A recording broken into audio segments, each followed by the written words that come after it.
Spencer Dutton had vanished from the world, last glimpse sailing toward an unknown horizon, his ultimate fate uncertain. But the quiet has now shattered. He has returned, and this time he brings others with him. In the thrilling continuation of 1923, the third season promises far more than mere survival. It weaves a narrative of homecoming, confrontation, and the formidable legacy now shouldered by the next generation of Dutton men. If you believe the tempest was over, reconsider. Though the Great War concluded in Europe, a fresh conflict smolders in Montana, and Spencer's sons are poised to defend the land, their family, and the truths buried under layers of blood and sacrifice accumulated over the years. Since Spencer Dutton's vanishing act, the world hasn't stood still. War left scars upon the land, economies transformed, and the Dutton family endured tragedy and the relentless passage of time, barely clinging on. Yet in season 3, Spencer resurfaces, bringing answers to the questions plaguing fans since season 2's closing moments. Where was he? How did he endure? And why reappear now? As the season unfolds, we learn Spencer's disappearance wasn't aimless. It served a larger purpose, perhaps a covert mission, a sworn oath, or even a forced exile. The writers meticulously trace his path, revealing a man tempered by conflict, but propelled by love. Whether for Elizabeth, his kin, or the ranch he once knew as home, Spencer's motivations for returning are intricate and deeply resonant. He doesn't just step back onto Montana soil as a Dutton, he arrives as a father. Spencer is not the only one making a return. He brings with him his sons, young men shaped by the intervening years and the echoes of his absence. They bear not only the Dutton surname, but the weight of its history. These are not boys coddled on a ranch. They are individuals who have carried the gravity of their father's legend and disappearance throughout their formative years, and it has marked them. The initial episodes carefully reintroduce Spencer to the core of the Dutton clan, but reintegration proves challenging. Jacob Dutton, now older and warier, does not readily forgive Spencer's prolonged absence. Kara, consistently the family's quiet bedrock of strength, views Spencer's sons as the glimmer of hope she worried was extinguished. And Elizabeth, assuming she survived the intervening seasons, represents a specter from Spencer's past he must finally confront. The atmosphere between them is fraught, thick with unresolved anguish, lost time, and secrets too burdensome to articulate. Spencer's homecoming signifies more than just a personal reunion. It heralds a perilous shift in Montana's power dynamics. Territories have changed ownership. Adversaries, both familiar and new, scrutinize the Duttons with intense focus. Spencer's reappearance acts like fuel on the fire. Some perceive him as a danger, others as a returning hero. Yet nobody is truly prepared for what Spencer has brought back with him. Not merely sons, but hidden truths from the war, knowledge of betrayals and connections to powers extending far beyond the Yellowstone boundaries. The season adopts a darker, more reflective tone, though its intensity remains undiminished. Every exchange feels volatile, potentially explosive. Every look exchanged is laden with history. As Spencer starts piecing together the events of his absence, the hardships his family faced, and the losses incurred, the resolve within him ignites. He hasn't returned simply to reclaim a position. He's back to safeguard what's left and ensure his sons avoid the trials he endured. Season 3 doesn't roll out a hero's welcome for Spencer. Instead, it presents him with a fractured legacy, a contested land, and a history that refuses to remain interred. As the initial part of this compelling season progresses, one fact becomes undeniable. Spencer Dutton returned not only to mend family ties, but to face the very demons that initially drove him away. And when that confrontation occurs, the entire base of the Dutton Empire will tremble. While Spencer's return might have jolted the Duttons, it's his sons who truly astound everyone. Two young men molded by conflict, rumors, and the wild. Jameson embodies the strategist, the warrior, sharp, methodical, and daring enough to tread where others hesitate. Elias represents the soul of this new lineage, viewing the ranch not as a war zone, but as hallowed ground requiring understanding, not just defense. However, in the harsh reality of 1923 Montana, idealism is a precarious trait. Elias's sensitivity is simultaneously his strength and the very quality that could lead to his downfall. As the young men begin adapting to life on the Yellowstone Ranch, the established generation watches closely. Jacob Dutton finds himself conflicted. He recognizes the determination in Jameson's gaze and the integrity in Elias's spirit, yet doubts if either is truly prepared to uphold the Dutton name as required. He worries they weren't sufficiently shaped by the land, raised too distant from its fundamental nature, and that Spencer's return might have been too delayed. Meanwhile, Cara Dutton, ever the family's emotional compass, subtly assumes a guiding role for the boys. She discerns the haunting memories in Spencer's eyes and perceives the future embodied in his son. She starts mentoring them uniquely, not with overt instruction, but by integrating them into the daily rituals and cadence of ranch existence, meals consumed in shared quiet, letters consigned to flames, lengthy rides into the vast unknown. Through her influence, the boys gradually grasped that being a Dutton entails sacrifice more than land ownership. Yet sacrifice always extracts a toll, and tranquility remains fleeting in this territory. An old adversary, presumed long vanished, resurfaces in Montana, bearing a new banner and formidable ally. The government renews its interest in the Yellowstone Ranch, this time not merely for expansion, but for potentially darker motives, perhaps a pact with the railroad, a land appropriation, or even military involvement sparked by rumors of Spencer's participation in a classified overseas operation. Regardless of the rationale, the Duttons are under intense surveillance. Jameson, the innate tactician, starts unearthing the true nature of the threat. He possesses a keen intellect, trained in strategy, survival tactics, and subterfuge, proving sharper than anticipated. However, he operates outside the traditional cowboy code.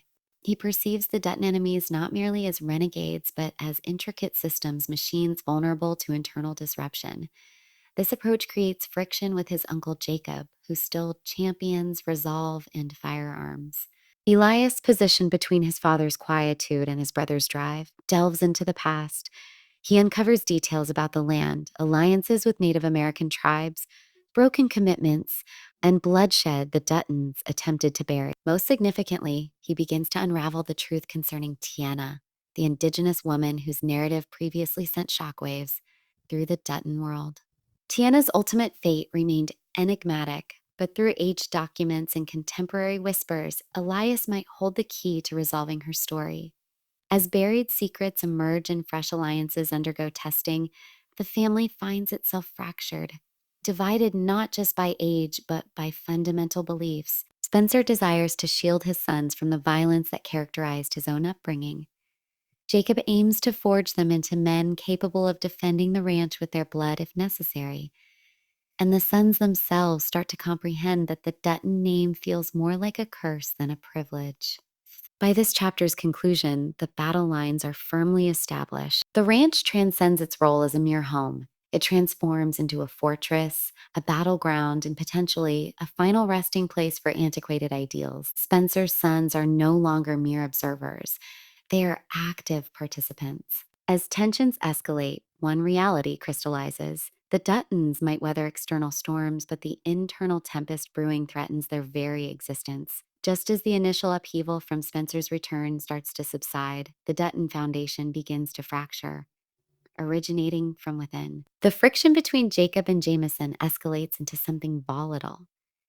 Initial quiet disagreements regarding the ranch's future management rapidly devolve into open clashes. Jacob, the quintessential old-school cowboy, adheres to the principles that built Yellowstone: loyalty, land, and legacy defended through grit and gunfire. But Jameson, shaped by a different era, views these traditions as liabilities, obsolete, sentimental, and ultimately self-destructive. Spencer finds himself caught squarely in the crossfire, functioning not just as a father, but also as a son and nephew. He holds respect for Jacob, the man who helped raise him, yet recognizes the validity in Jameson's perspective. The world has indeed transformed. Montana is no longer the untamed frontier it once was. The adversaries they confront now don suits, carry portfolios, and enact laws from behind ornate desks. Conflicts once settled on horseback are now determined in judicial chambers and financial institutions. However, Jacob refuses to adapt, and Jameson refuses to yield. Amidst this deepening generational rift, Elias pursues a less confrontational course. He remains dedicated to uncovering the truth, especially surrounding the enigma of Tiana, the indigenous girl whose past revealed the family's darkest secrets. Through concealed letters, overlooked account books, and dialogues with aging tribal knowledge keepers, Elias starts to piece together the actual events.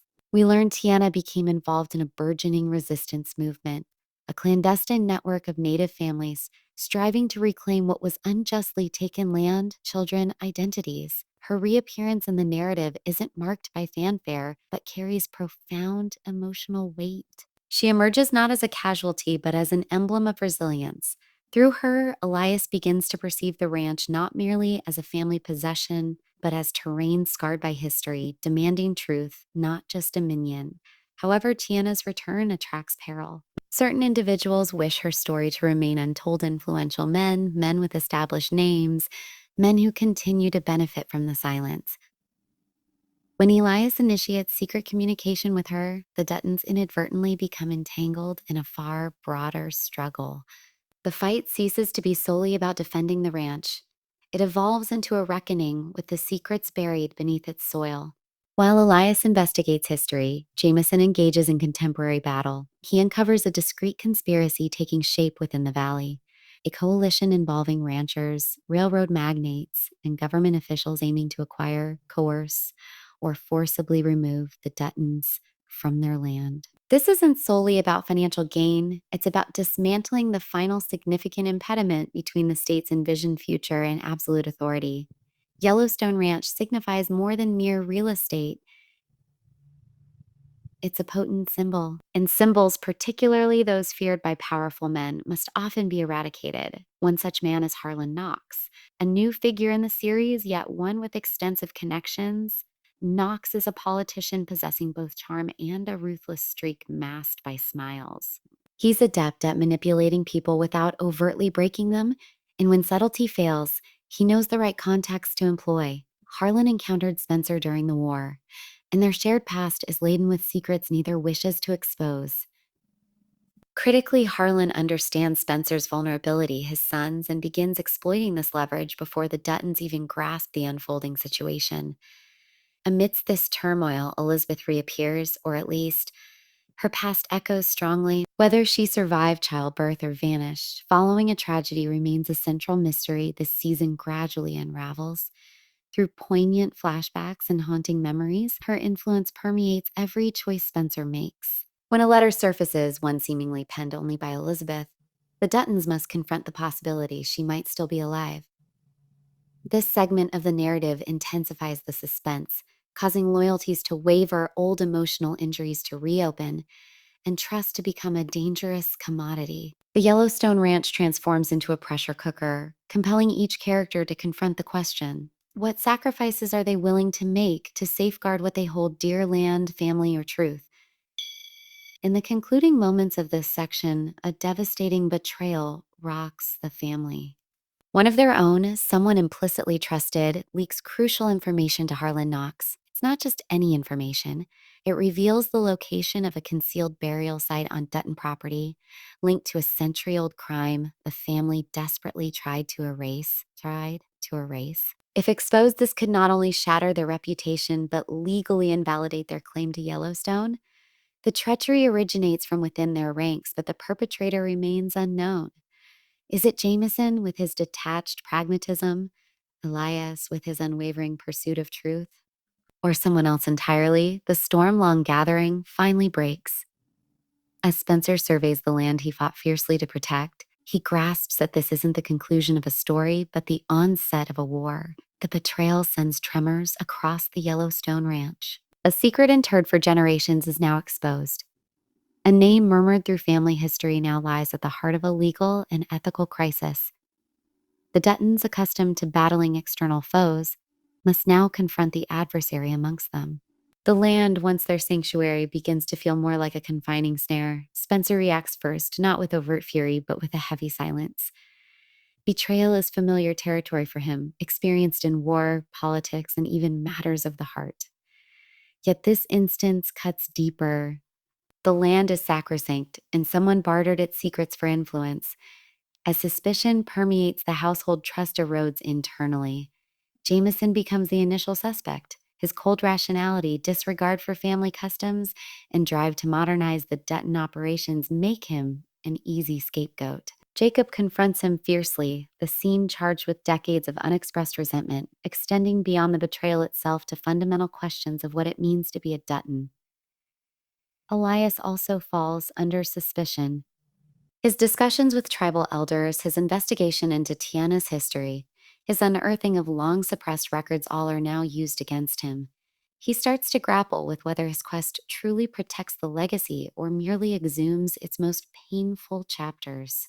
The decisive moment arrives when Tiana herself re enters the narrative, no longer a legend, but a tangible presence. Her return is understated yet impactful. She seeks out Spencer first, meeting him at the ranch's edge under a night sky dense with history. She reveals the actions of his forebears, detailing not only the Dutton losses, but also what they unjustly acquired. For the first time, Spencer must truly grapple with the notion that the land he cherishes was founded on suffering, not solely sacrifice. Tiana seeks not vengeance, but truth. She presents the Duttons with a stark choice: aid in restoring what was taken, or witness their entire creation consumed by internal conflict. This juncture marks a significant shift in the story's direction.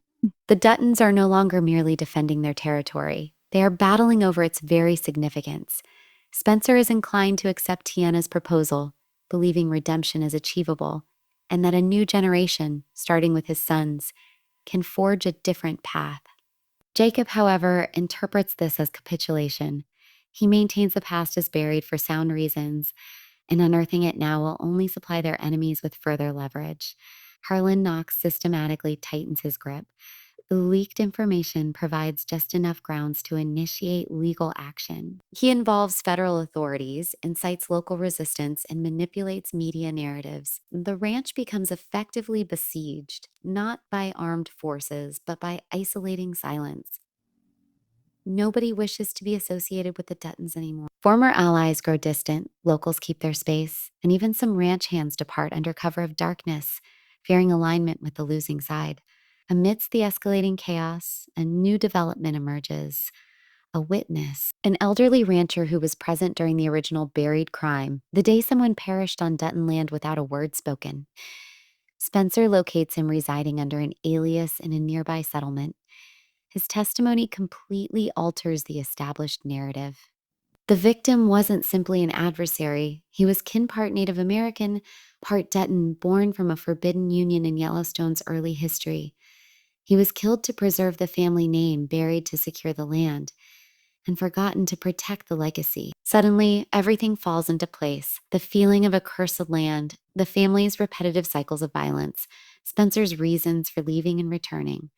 The Duttons didn't just inherit property, they inherited a transgression. In this section's closing scenes, Elizabeth returns not as a ghost or memory, but as a transformed woman. She walks back onto the ranch beneath a sky ablaze, both metaphorically and literally, as fields burn and families fracture. Her presence ignites the volatile situation. She hasn't come for a reunion. She carries her own truth. She wasn't lost during childbirth. She left because she knew the Dutton secret and refused complicity. She has returned now, not for Spencer, but for their sons. The storm that has been gathering intensity finally erupts. Fields are consumed by fire, familial tensions reach boiling point, and long-held secrets are brutally exposed. In the final act of 1923, Season 3, everything the Duttons believed about loyalty, heritage, and affection begins to disintegrate violently, poignantly, and relentlessly. Elizabeth's return isn't the comforting homecoming Spencer might have envisioned. She arrives with a clear objective, devoid of sentimentality. Her protracted silence wasn't born from sorrow, but from self-preservation. She possessed knowledge back then, something Spencer failed to grasp: the unvarnished truth about the Duttons and the true cost of the land. Her departure signaled dissent. Her return serves as a dire warning. She doesn't merely step onto the ranch. She enters the conflict raging within its heart, a battle for her son's future. Harlan Knox observes this development with strategic interest, incorporating it into the deadly game he's already orchestrating. Jameson, possessing sharp instincts and unwavering resolve, perceives Elizabeth's arrival as another tactical element. He remains unfazed when Elizabeth confesses she has been covertly collaborating with those attempting to expose Yellowstone's concealed history. For Jameson, knowledge equates to power, and power is the key to victory. He intends to leverage her, exploit the scandal to seize control of the public narrative, and outflank Harlan Knox before the federal case against the Duttons becomes insurmountable. Elias, however, views her differently. He sees a mother, the missing piece essential to his own identity. He approaches her not with accusation, but with earnest questions. Why did she leave? Why the silence? Why return now? Her responses illuminate everything. The Dutton legacy wasn't solely built on resilience and hard work. It was erected upon erased lives and unspoken narratives. With these truths surfaced, he now discerns the path forward not through conflict, but through reconciliation and restoration. Meanwhile, Jacob Dutton, witnessing the potential dissolution of the empire he painstakingly maintained for decades, resorts to the traditional Dutton response when cornered. He prepares for battle. He rallies the remaining loyal ranch hands, distributes arms, and marks boundaries in the earth not for parley, but for open warfare. In his perception, this represents the final confrontation, the ultimate stand. If the land is to be lost, it will be lost fighting. Spencer, caught between his uncle's fading worldview and his son's emergent principles, makes one final attempt to mediate peace, relying not on negotiation, but on direct action. He confronts Harlan Knox directly, face to face.